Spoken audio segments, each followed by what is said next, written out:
Hi FlossTube, it's Lori McCleary, Texstylust. Welcome to my channel.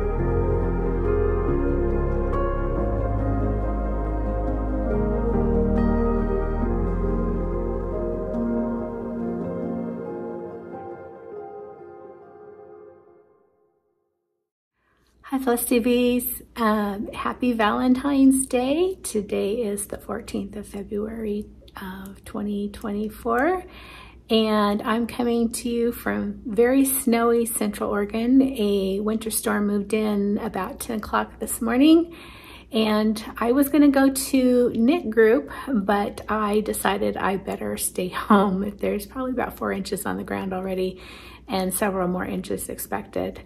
So this is a good time to record a FlossTube. I'm a bit overdue. I did not plan on being away this long.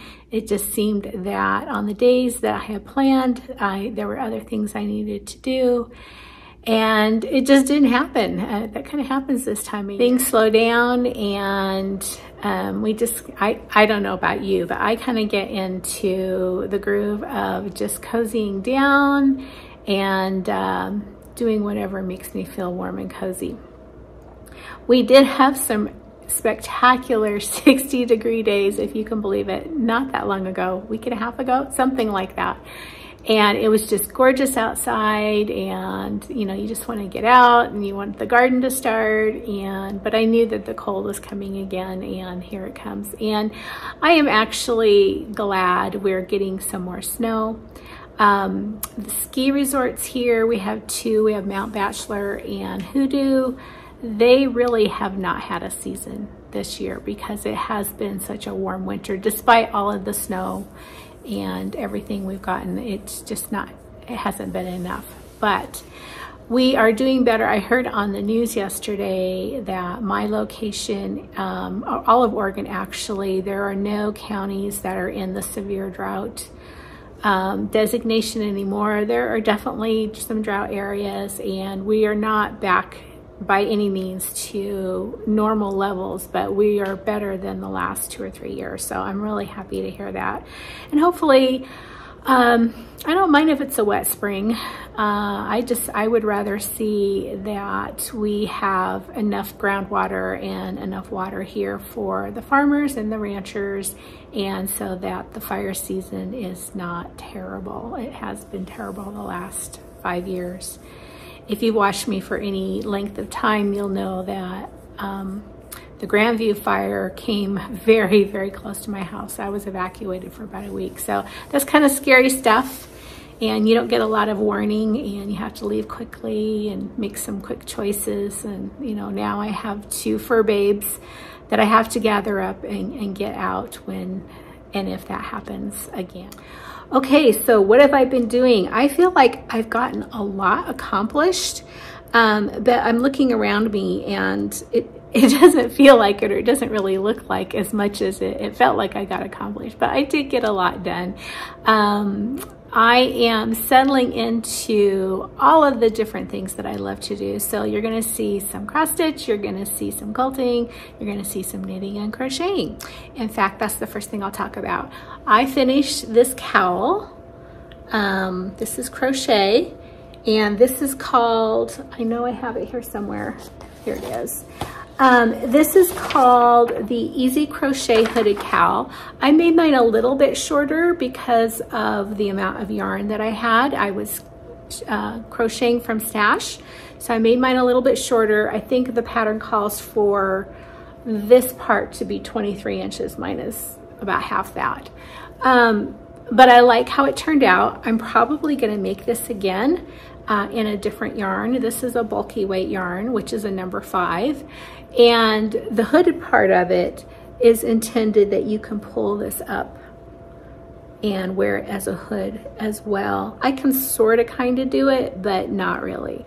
But I really love how this turned out. I tend to go for the classics and the basics when it comes to knitwear.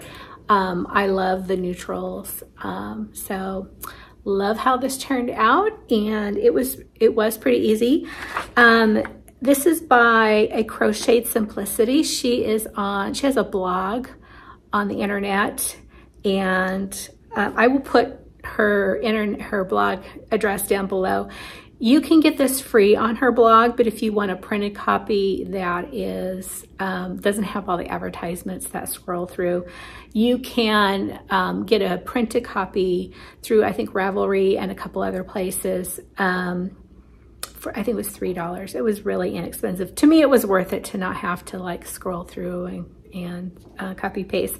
But this doesn't have any of it. This is what it looks like. And again, it's a Crocheted Simplicity, and the name is Easy Crochet Hooded Cowl. I think, and she does a video too to kind of get you over a couple of steps that might be slightly confusing. It's super simple. If you know how to crochet, if you know how to single crochet and half double crochet, you've got it. Super simple. You could probably do it in a day and a half, depending on how fast of a crocheter are you. So I'll put that information down below. If you're interested, I'm gonna go ahead and take this off because it is warm in the house. I've got the fire going, and it's nice. Okay, so I was working on that. And I finished it, so that's a finish. I have another, since we're in the yarn, well, I'll go ahead and talk about something else I've been working on. This is one of my knitting / crocheting baskets. This is from the furniture store in Amana, Iowa. And I bet you could order it online. I'll see if I can find the information down below. It has the holes in the lid so you can put your yarn through it. It's very deep. It's really nice. It's cute. I think this one is the cherry. I think I showed this in my last video. I've gotten some significant progress on it. This is the Church Mouse Easy Folded Poncho. And I've been posting progress markers, progress posts on Instagram on a lot of things. So you can see that. I think I have maybe a good 9-10 inches now. This is just straight knit purl, knit purl. I mean knit purl, knit purl. The reason I'm doing this is I needed to relearn how to do my purl. I did a twisted purl, which is an actual stitch, but not a general purl, and I needed to correct that. So this project will give me lots of opportunity, and I'm doing this in, this is a 40% wool, 40% alpaca, and 20% silk, and it's just amazing feeling. It's very soft. It's a little slippery, but not too bad, and it's by Juniper Moon, and the color is called Moonshine. I don't know if they still have this. I bought this easily 5, 6, maybe longer years ago. But it's very pretty. I'm really glad I joined the knit group because I still don't know how to fix things. Like, I'm positive I dropped a stitch here and I don't know how to fix it. I've looked online, and you know, I'm not sure if I dropped a stitch, if I missed a stitch or whatever, and I really haven't found any resource that says, hey, when it looks like this, this is what has happened and here's how to fix it. If you know of a good online videos, knit, podcasts, YouTube that actually covers things like that, I have looked. I would really appreciate. Since I can't go in today, I can't get help. I'll have to wait and maybe go in tomorrow if the snow has calmed down, or sometime in the next couple days, because I'm stuck on this. I don't want to go any further until I get it fixed. So I go into the Stitching Post, which is a quilt store, but they also have knitting, and then they can help me. So I'm working diligently on improving my skills because there's a lot of things that I want to make. So I made significant progress on that. And that's the knitting crocheting portion. So we're gonna get back to the cross stitch. Let's see. I have been stitching. In fact, I've kind of been concentrating on a couple of pieces unintentionally, but that's just kind of the way it worked out. And one of them that I have been spending some time on, significant time on, is Winter Rose Manor. And that, of course, is a Brenda Gervais with a needle and thread. And I have gotten the outline of a lot of things done. I have the house outlined, I have the windows outlined. I put in the gate. If you remember me talking about this last time I showed it, I had stitched and unstitched a significant portion of the border because it was one stitch off. Well, I'm still one stitch off. I have no idea where the error is. So I corrected one error, but there's still another error. However, I'm not going to go back and do any more unstitching, mostly because I can't find the error. But so it was going to put my my fence too close to the border. It was going to butt it right up instead of having one stitch in between. So I opted to do a little bit of personalization, and instead of having one more fence post, I put the an edge of a fence with a finial on it, just like on around the gate. So I like how that looks. I think that's going to be great. And this is all set for me, you know, to take the stitch group. I can fill in the top, I can fill in the berries, I can fill in the house, I can fill in the windows. And really, once that gets done, I have the big bowl and the little one here, but I think after this, it's gonna go pretty quickly. So I'm very happy with that. This is a piece I think that can be left out all year long, and I will probably have it framed and on the wall soon after I finish it, regardless of when that happens, if that's sooner or later. These are the called for colors, and they are gorgeous, as Brenda Gervais colors always are. I am going to use the called for conch, which is the house, which is a light pinky peach, and I think it's going to look lovely. And this is going to go in the cottage bedroom. Okay, so I spent a lot of time on that, and I have been really, really good. So I think I did, I accomplished my goal of setting a habit of doing the one red thread. And I have not, sorry, I have a hair in my mouth, a fuzzy hair from the sweater. I have not missed a day. Now let me clarify that. There have been some times where I have been on a roll and I've put in like 2 threads or even 3 threads, and then I might skip the day. But for every day up to February 14th today, actually I think I'm a day ahead, I have put in at least 1 red thread. I really wanted to see what my cadence is and how much I can get done and stitch in a day. It usually takes me, let's see, when I first started, it took me about 30 minutes to put in 1 red thread, and it's a good, you know, good size, maybe 20, maybe 30 inches. And I'm down to 20 minutes now. It kind of depends on what part I'm doing. The other part about that is this is a great stitch for me to do that on. So some mornings where I wake up and I'm really tired and I still want to get it done, you know, I might work on, you know, the border, or work on something that's really simple where I'm just doing a straight line of stitching. Or if I'm feeling, you know, wake up and I'm really excited and feeling adventurous and I want to dive into a letter, then I can. So I can go back and forth. I've got all the way over to the border here, so this border needs to come down. Yes, it's very close, but I think it's going to be gorgeous. So this is all the way up to February 14th, 1 red thread of Amana by Reflet de Soie. This is being done on 46 count. I am doing the sewing method on 46 count. This is working just fine. It did take me a couple days to get my eyes readjusted. I haven't done 46 for quite a while. I've really been going gung-ho on 36, but my eyes adjusted. I'm doing the sewing method, and I'm doing this in a Versoix 103 number. I should put my glasses back on, shouldn't I?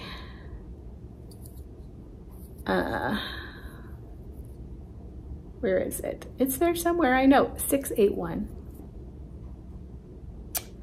I kind of, tried to figure out if this was going to be enough. It's not, and I'm actually gonna order 2 of these, one so that I don't run out for this stitch, and another one to have on hand because I really love this color red. It's coming across pretty bright. It really looks bright against my shirt. It is not, it's a deep red. Maybe if I hold it up against the green. Well, you can, the color on the green, and this is a Lakeside Linen Vintage Tundra. The color on the green is really truer to the actual color it is. So those are the things that I have been stitching on. I did stitch on Jack's Bash yesterday, but we got into a little confrontation, and Jack is in timeout. So any progress I made, I had to take out. That was a real bummer. But I still have another day this month to stitch on it, and so I'll be stitching on it on the 29th of February, and I hope that our relationship gets repaired because I really want to get Jack done. Okay, I thought I would talk about a few this video, since this is February 14th. So after today, I'm going to be full on spring. I don't care how snowy it is outside. But after today, I start in my spring stitching and bunnies. So I'm going to share a few other stitches that are going to be popping up in my stitching in the next month and a half, 2 months. One of them, let me get these out. Sorry, we're gonna have some zipping here. I should have pulled these out before we started. One that I would like to get finished this year, I'm not gonna push myself because I definitely have a lot of goals, which if you watched the New Year's 2 videos ago, you will hear all my goals. But this may fit into the goal because one of the goals is having one completed stitch piece for each of the bedrooms. Any of these could qualify for that. But this one that's gonna get back into my rotation is Forever and Ever, and it's another Brenda Gervais. I am actually doing the smaller version right there. I'm not doing the version with all of the alphabet. So this is the smaller version. There's instructions for both in here, and here is where I'm at on, oops, I think I need to put something behind this. Let's try this. I have a lot of quilting boards. I should bring one in to do this. So here's where I'm at. I have the border half done. I have the bird, and like the other one, I think I'm gonna outline the house so I can take it to Stitch Group and stitch it in. I like filling in. I mean, if I'm tired, it's just easy. I can get a lot accomplished. I have a really good rhythm to do that. So I'm going to be working on that one soon. It shares a project bag with another surprise Brenda Gervais. And you know what? I'm going to need that again. And this one is Every Opening Flower. These are ones I started last year, right after they first came out. And then winter came. Excuse me, I need to sneeze.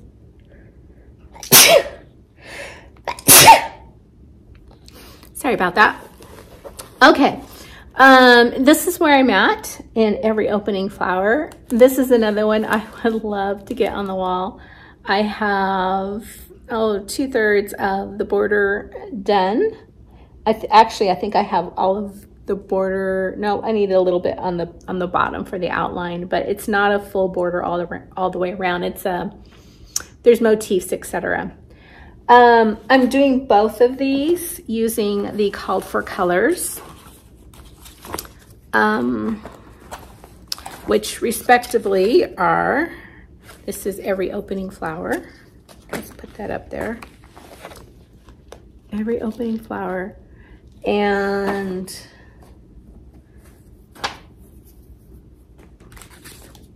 Forever and Ever.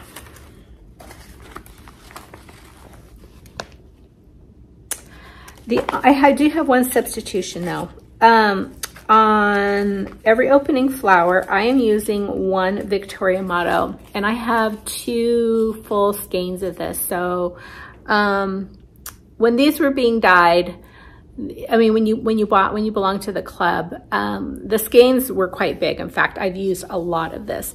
This is very similar to Mountain Mist. It's just a slight difference in the shade, depending on which Mountain Mist you get, because that can be variable. But I love this floss, and I'm so glad I have 2. And I wish I had 2 more or more, because I will always substitute this. This is so pretty, and it's just perfect.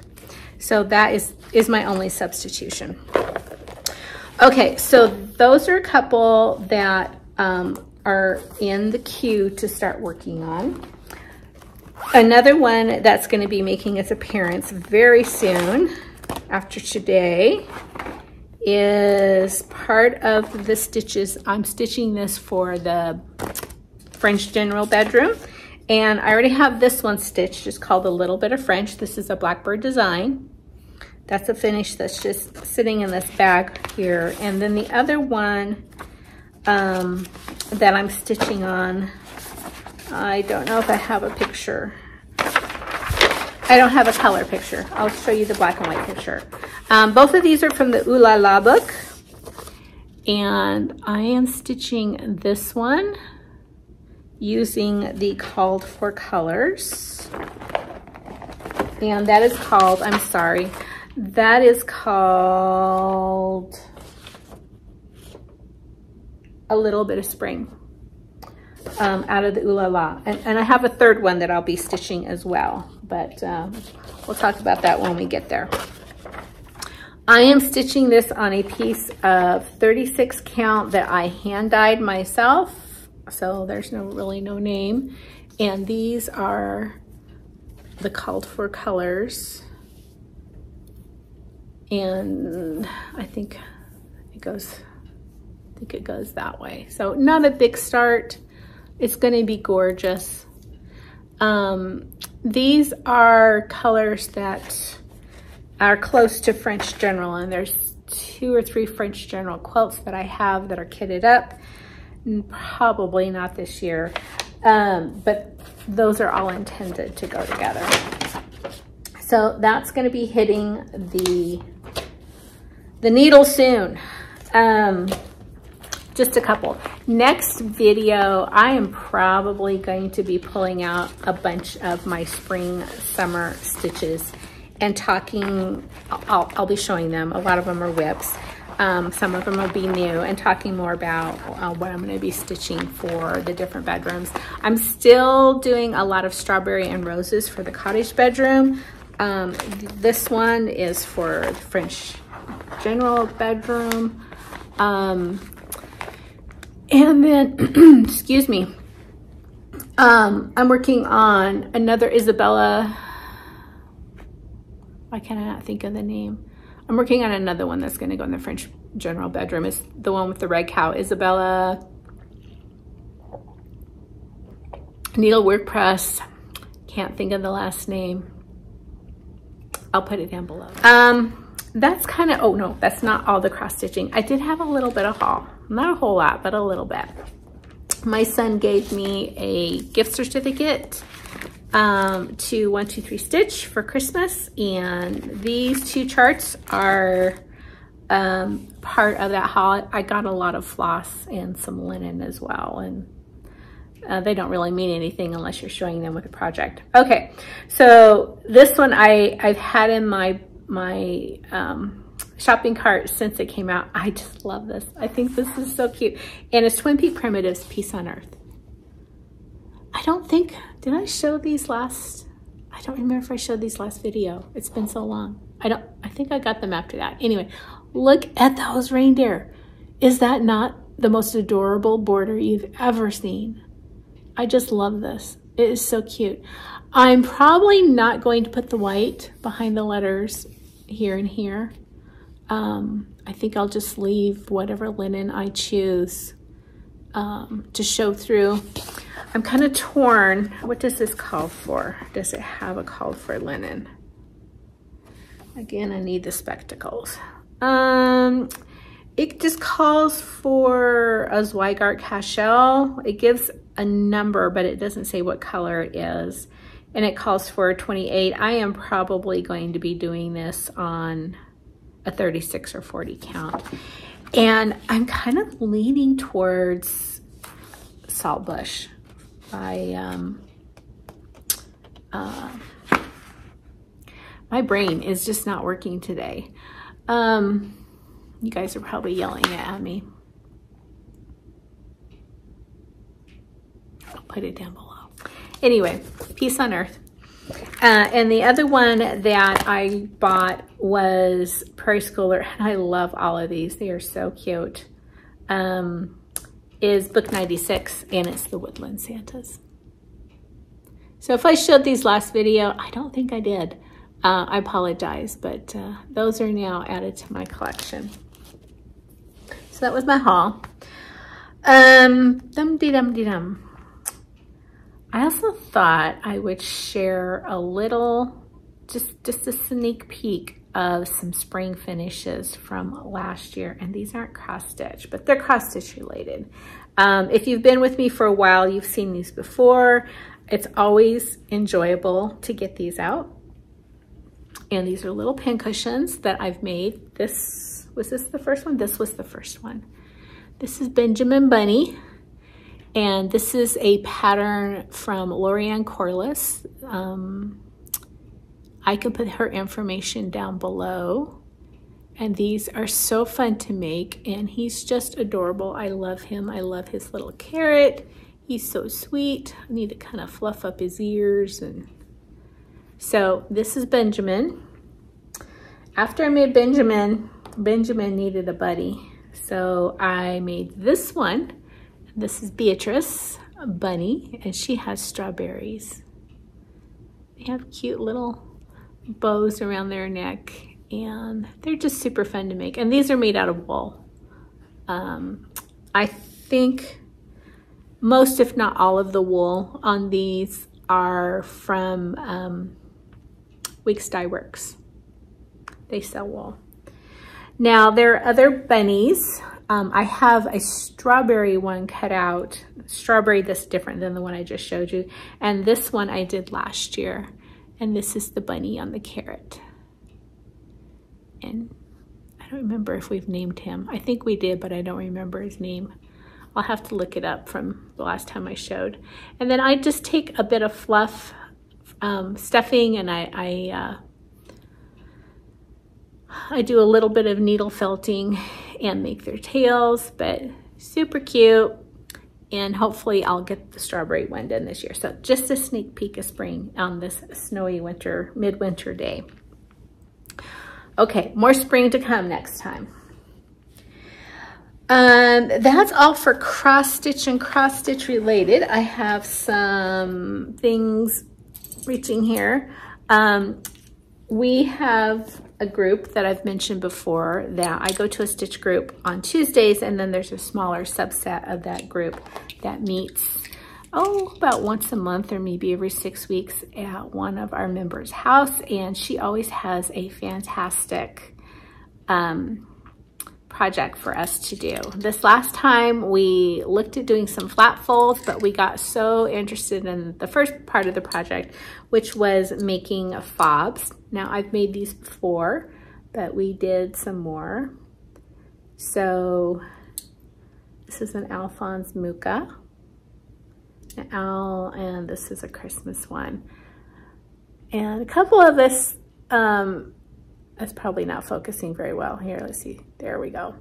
A couple of our group are not as into crafting as a couple others, but everyone loves this one. Everyone loved the fob. So there was a lot of excitement. I think we're going to be doing more of them. So we did that. And then I've also spent a good amount of time preparing for a couple of quilts.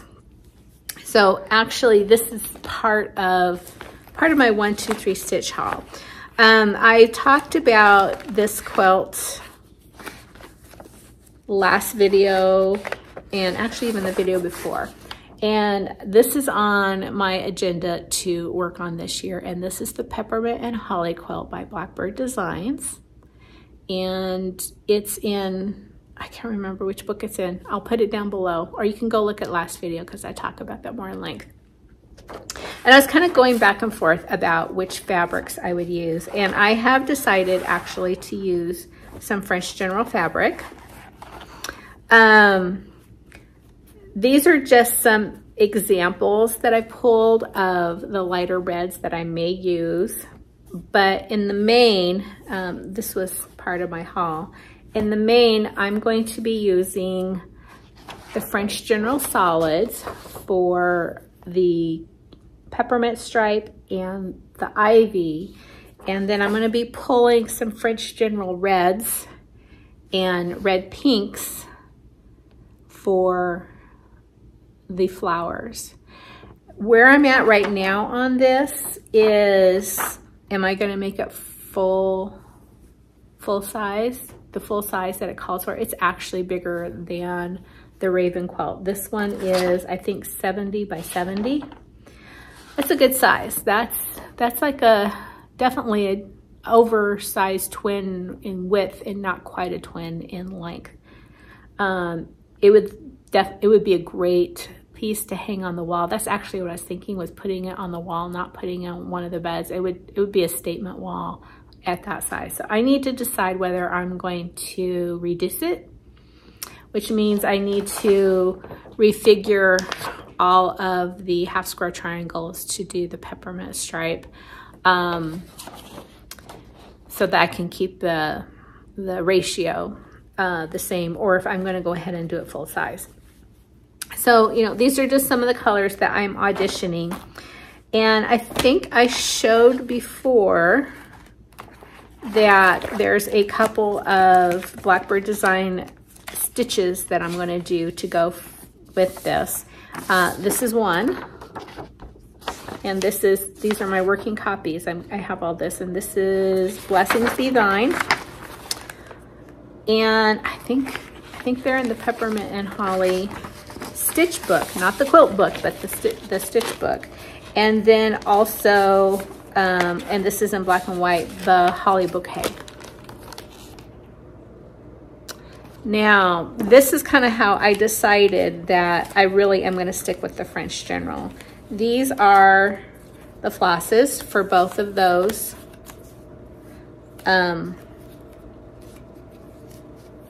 Both of those stitches. So here, let me put it all together. It's not gonna look quite, you know, exactly the same, but that's okay with me. I like putting my own little twist on it. And I think this is gonna look fantastic. So those stitch pieces next to that quilt. See, look how well that goes together. I'm very pleased with that. So it's always wonderful when plans come together. So I've been doing some planning and pulling and purchasing and for that set of quilt and stitch pieces that are going together, going to be displayed together. So that was some work that I've been working on. And then for the Raven, I have just finished tracing out. So Olivia B is working on this, and I think Celeste of Celeste Creates is also working on it. And Olivia's done 2 blocks. I think Celeste has done 2, maybe 3.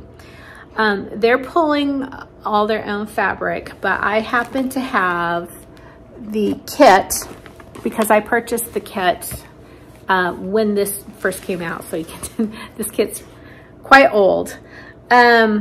And one of the drawbacks of doing that, of, you know, buying a kit when you see it but not making the quilt, is if I make a mistake with this fabric, it's going to be really, really hard to find a piece to replace it. So instead of doing it block by block, my approach is a little bit different. I have traced out all my pieces to do Appliquick. So Appliquick uses a lightweight interfacing, and then you iron it on and you fold the edges over, you turn the edges. And I have all of those all traced out. Took me a couple days to start on that. So here again is the colors. Now this line had purples, and it is a beautiful fabric. There's no denying that is a gorgeous fabric, but purple's not my jam, or at least not that color purple. So I'm going to swap out that purple for a red, and that came from Olivia B. She was talking about it, and as soon as she said that, I could definitely picture it in my mind. Let me pull the book. So here's the quilt. So here, where the house is purple, and then scattered throughout, there's a couple of leaves. Here, there's a flower here, there's a leaf there, and then there's berries all over. They're going to be a red. Now, this particular line does have a red in it. Let's see if I can find it. I went and pulled the color SKUs for this line. They're still online, and those are the reds. I have not been able to find that exact fabric. However, I have this fabric that is a French General, and I'm telling you, it is, in fact, I thought it was the Blackbird Designs, but it's not. It's a French General, and I know that, even though this is a fat quarter, I know this is a French General because only French General puts that selvage on their fabric. This is almost exactly the same color, the same, it has the ochres and the yellows, and it even has a little bit of the lavender in there. So this would work. I think it's enough for the house and the flower and probably the berries. I, in my mind, had something a little bit darker in mind, and I have this in my stash as well, and it has many of the same colors. So I'd like a little bit of feedback from all of you. Which one you think would be better? Maybe it's better to look at it from this perspective. This is a little bit more of a raspberry red. I mean, it's definitely more of a pinky red, and this is more of a burgundy red. I think either one would be gorgeous. I might end up, you never know, depending on how it comes out. You know, I might need that. One for the house and one for the flowers and berries, maybe both. I don't know. I think they would both work. So what you think? Give me your feedback. So what I'm going to do with this is I'm going to sit down and spend a little bit of time making a list of which fabric goes with which pieces and throughout the quilt. So, you know, of course, like here, you know, that fabric's going to be in several different blocks. So I'm going to make a list of which block it goes in, etc., and then take all of those pieces and put on that fabric to make sure I have enough. And then there's also leftovers that you use to do the sawtooth border as well. So I want to be really careful that I don't mess up on something, because there's no way I'm going to find the fabric to do this, you know, to do the kit again. It would be really hard. Okay. Is that everything? I've got quite a mess around me. I think that's all. Oh, I wanted to share something, kind of, you know, a life update type of thing. So one of the things I've been working on in the last, I'd say maybe 3 months, whatever, just in general is reestablishing and creating new good habits. You know, so they say it takes like 28 days to establish a habit. So I've been really mindful, which is my word of the year. I've been really mindful about the habits that I'm doing and working on things. So the one red thread, that's a really good one. I think I've got that one down. But another one I wanted to share with you because I'm kind of proud of myself is that I started walking again, and I started walking, let's see, started doing a little bit in December, end of December, but I joined this thing called a step bet. It's an app that you have, and there's different bets, and it's 5 weeks, and basically you need to have, you know, like a iWatch or some kind of tracker that it works with. So mine is a Fitbit. And it goes and it looks at your Fitbit history. You have to give it permission, of course. It looks at your Fitbit history, and it gives you two things. It gives you like a challenge day, and it gives you, gosh, what did they call it? I'm recording on my phone, so I can't look it up. So it looks at what your history is, and it says, okay, for 4 days out of the week, you need to kind of stretch yourself and do this many steps. And then for 2 days, you really need to stretch yourself. Those are the challenge days, and do this many steps. So for me, it was about 7,500 for 4 days a week, and like 9,700 for the challenge days. So before that, I was kind of averaging maybe 4,000 steps a day, something like that. I don't know, not a whole lot. So anyway, I joined the step bet, and the first week that you do it is a practice week. So if you miss doing one of the 4 or the 2, you have to do all of them, and you get 1 rest day. If you miss that, the first week, it's a bye. It's okay. It's just your practice week. But the following 4 weeks, you have to do at least the 4 of one and 2 of the other. And I did it. I'm really proud of myself. In fact, not only did I do it, so I won my step bet. The last week, I had all challenge days, which means for 7 days of that week, all 7, I didn't even have a rest day. I did more than the 97 or 95 or whatever it was. So that last week I did 36 miles. So that was kind of a yay me. I did that, and I really look forward to getting up every morning and doing my steps before stitches. Sometimes it's first thing in the morning, sometimes it's a little bit later in the morning. Every once in a while, I kind of do my stitching before I do my steps, but I do my steps, and I've really noticed a difference. I have more energy, and I've lost a few inches, so that's great. So just wanted to share, maybe too much, I don't know, but I was really proud of getting that done, and that I think is a really great habit that I've established. So until next time, I'm back. I almost forgot. I wanted to announce the winner of the Down Santa Claus Lane book, and that is Cindy Thomas, Cindy with a Y, meaning C-Y-N-D-Y. I'll put your name down below.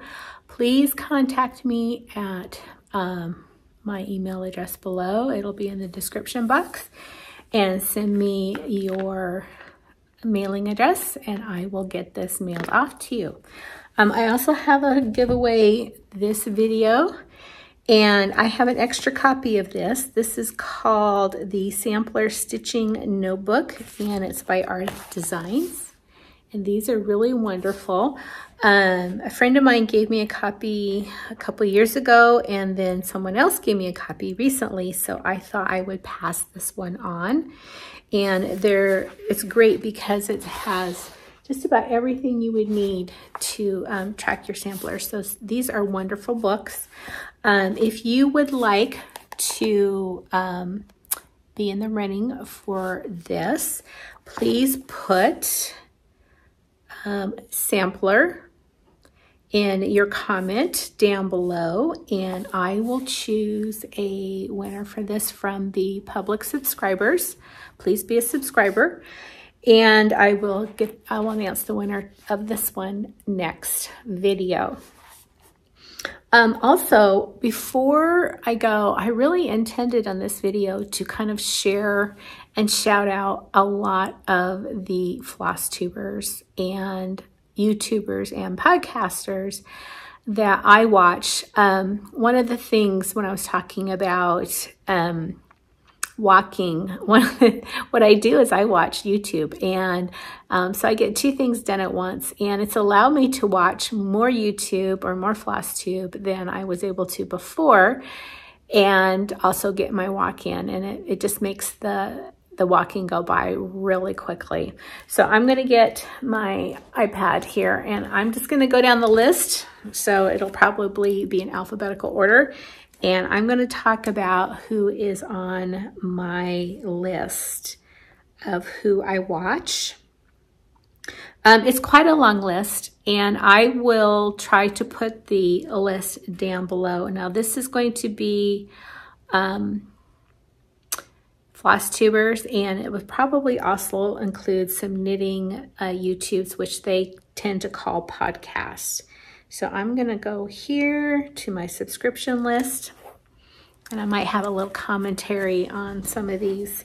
Many of them you're going to recognize, and they're probably all already in your list, but a couple of them might be new to you. And I'd like you to, you know, if you want, put in the comment of any that you think I would like to watch. So in alphabetical order, 911 Stitcher. Annie B's Folk Art. Love Annie and the girls. April, May, June. I have not seen a FlossTube from April, May, June for a long time. Asbury's Echoes. I watch a YouTuber who does historical reproduction clothing. Her name is Bernadette Banner. Burgette from the Wishing Thorn. Of course, Brenda and Laura, the serial starter. Calculated Stitcher. Oh, and some of these are scrapbooking ones, so I will mention what they are. So far, all of them have been YouTubers except the ones that I mentioned were something else. I do watch The Attic Needlework, Betsy Klager, and then back to, this is the scrapbooking one that I really enjoy, is Camellia Crafts, Celeste Create, Crafty Cottage Stitches, and Crosshatch Quilts. Of course, you have to watch Crosshatch Quilts. Cynthia Brew, Daisy K Primitives. Let's see, Doreen Frost, Elena B, who has not, she's the other one of the B sisters. She has not put a video out by a long time, but I stay connected to her YouTube just on the off chance she decides to put one out. Elizabeth Ann Can Stitch, of course. This is a knitting YouTuber, and it's Emily the Botanical Knitter. Watch Emily C. Emma Jones, Vintage Sewing Box. She is a hand sewist. She's from England, and I love watching her videos. They're very calming. She has a wonderful voice and a wonderful presentation. She does a lot of English paper piecing. Farm Girl Dry Goods, of course, my girl Michelle. I watch, let's see, Fiber Tales. That is a YouTube channel on knitting, and Larka, I think Larka, I can't put the accent right in there. She lives in, oh, I don't think it's Norway. She lives in one of the Scandinavian countries. I love watching her. I've watched her for many, many years. Flannel Jammy's Farm. Of course, she hasn't put one out for a while, but I still, again, on the off chance that a video gets released, Fox and Rabbit, of course. Heartstreak Samplery, that's Beth Twist. Hollis Hands Creates. This is another one coming up. 100 Acre Wool is a knitting podcast that I really, really like. And it's a Sarah. She is from the Netherlands. She is also a knitter, and I really like watching her. She puts out 2 podcasts. Is it every week, every 2 weeks? something like that. And she does one in Dutch and then one in English. And that's commitment. That really is. But I love watching her. She's very funny. Kathleen's Trodden Trail, Katie Strachan, and of course my bestie, Lisa Kindred Stitcher. Kitten Stitcher, Teresa Kitten Stitcher. Kyle has not put out a video in a long time. Kyle Stitching in Sound. Linens and Scraps. I'd like to see more scrapping along with the linen. It's gorgeous. I love their video. Live from the She Shack, my friend Donna. I watch Lori Holtz, of course, and Lori Wilson, who owns Thread Milk Designs. Lost in Floss, Barb, she is just, her needle is on fire. Her finishing is on fire. She has put out so many videos recently, and it's really great to see her. Let's see, what's the next one? Some of these just are not, oh, Maximum Cross Stitch, Ellen, Modern Folk Embroidery, Mama Loves You GB. I watch Mouse Potato Design. She's doing some amazing stuff with secondhand furniture and turning it into space for her cross stitch and her scrapping, etc. And I like her organizational style. Narissa's Stitching Lifestyle. She does amazing samplers. Nikki Noodles, of course. Not Forgotten Farm, when Lori puts something out. I also watch the Oklahoma Stitching with Maddie. She hasn't put one out, probably about 3 months, but I really enjoy watching her. Olivia B., my sister quilter in Blackbird Designs. The Paisley Stitcher. Primitive Stitcher. She has not put one out for quite a while either, but I'm hoping soon she will. Pumpkin Hollow Quilts, Quaint Rose Needle Arts. And let's see, Red Barn Sample. Sarah Stitchy Spot, Saltbox Stitcher, of course, running with needles and scissors, Sylvia. Scott Stitches in Spain. I don't know if he's put one out recently. The So-and-Sos. So Tattered, my friend Katie. Shanda, Stitching in Idaho. And let's see, Stitch Roadies, Stitching by the Lake, my friend Marlene. And Stitching is Elementary, which is Carolee Wolf. And Stitching with Reese, she's back. She's back, and she has a fabulous new hairdo. So I'm really excited that she's back. I really missed her. Stitching with the Sisterlies, Stitchy Witch 42. Strictly Stitchy, Susan Stanley, a fellow sister Pacific Northwester. Susie Reno, you need to do a video. I haven't seen you in a while, Susie. My really good friend Tara Sullivan is now back on YouTube. If you haven't watched Tara, you need to go watch her. Teresa Kogut, of course, and The Pine Cottage is another knitting channel that I really like. Let's see, Trixie Tricycle. We haven't seen one from you for a long time, Jody. You better get back on there. And Valerie Stitching in the Barn, the same. You need to get back on there, Valerie. We need to see you. Whilst Iris Naps, again, another favorite who hasn't had a video out in quite a while. And Young Folk Knits is another knitting podcast that I really like. So that is my channel list. I love all of these folks. No real pressure for those of you who haven't put a video out. I know how much time it takes to do that, but we sure do miss you. So I hope some of you who haven't been able to get a video out will get one out soon. So again, this is goodbye. I hope you all have a great couple next weeks. The spring market is happening soon. I haven't really taken a look. The only one I know I'm buying for sure, again, because I haven't looked very closely, is the Green Pears by Annie Bees. I think those are fantastic. So goodbye again, and we'll see you all in 2 or 3 weeks. Till then, take care.